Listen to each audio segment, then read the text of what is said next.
is Lucy. I am 30 years old. I live in a very small house with my husband, Rick.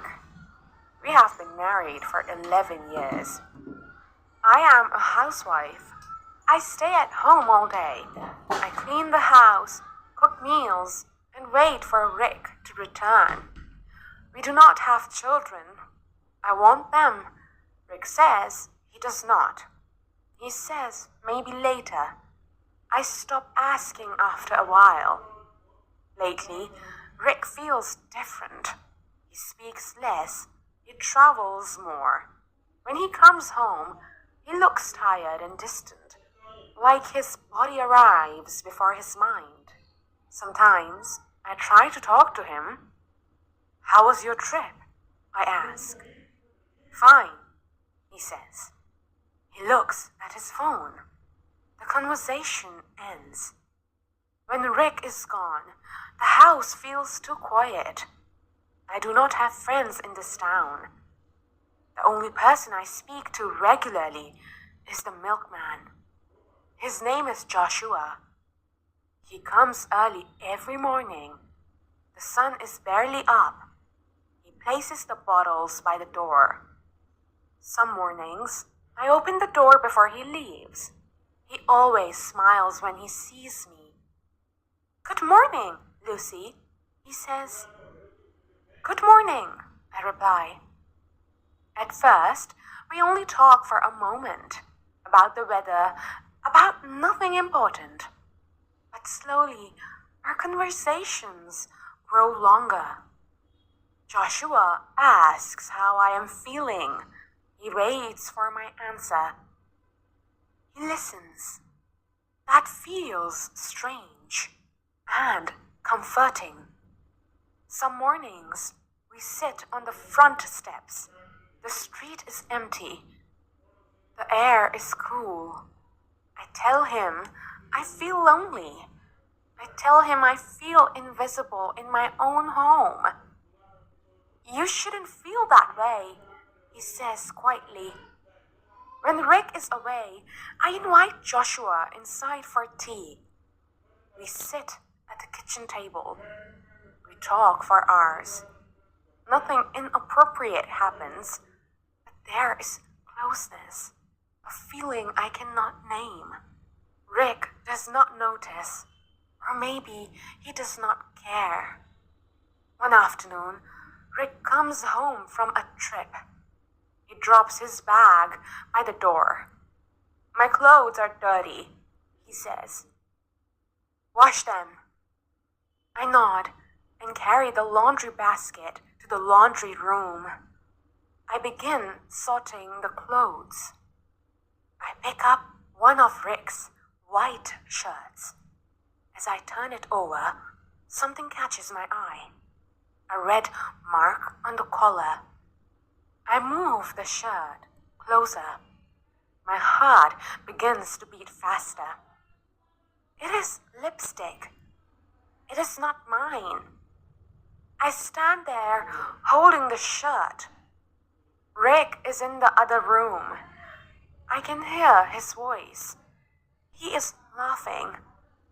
That night, I lay awake beside him. He turns his back to me. The space between us feels endless. A few days later, Rick leaves again. Another work trip. He does not tell me where he is going. The days pass slowly. One evening, my phone rings. An unfamiliar number appears on the screen. The voice on the other end is calm. "There has been an accident on the highway. Rick is involved. There is another woman in the car. They do not survive." After Rick's death, my body changed. I felt weak. I felt sick. I could not eat. Food made me nauseous. Even the smell of milk turned my stomach. Joshua noticed. He brought soup. He brought fruit. He sat with me in silence. You should see a doctor, he said gently. One morning, I nearly fainted while standing in the kitchen. That scared me. I went to the doctor alone. After the examination, the doctor sat down across from me. He spoke softly. You're pregnant. The words did not make sense at first. I asked him to repeat it. You are expecting, he said again. I walked home in silence. The streets looked unfamiliar. My legs felt heavy. I sat on the couch and stared at the wall. My hands rested on my stomach. I began to cry. I cried because I had wanted this child for years. I cried because Rick never gave it to me when he was alive.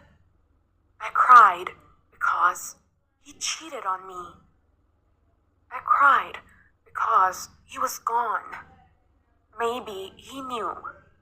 Maybe in his own broken way, he wanted to leave me this one thing. The doorbell rang.